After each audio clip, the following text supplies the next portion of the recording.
Okay, I just make I just make this, we call this pipe charge, discharge pipe. Now we are going to fix it here. That's it. Yes. And the purpose of this is that when it is fixed here and you are taking out the water, once you open the water and the waste passes through this hose and move out. That's a video on DIY how to make this. Check it out. But this one we have made it already.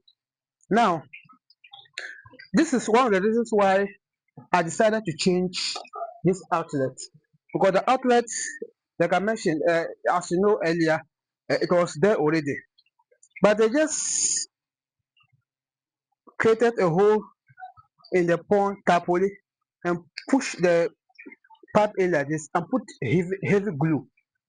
Now, because the pond has been lying down, it even got dry, and when we even spread it, it was clear that it will leak.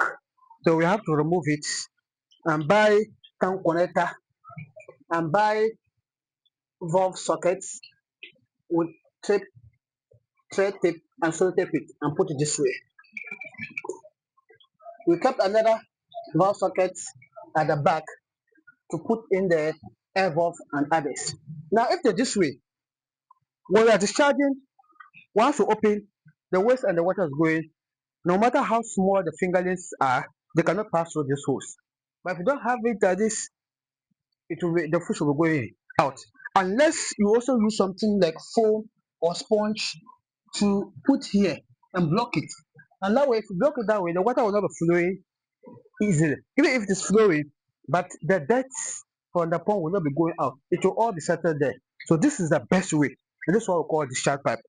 So even though it's extra cost, but it's worth it.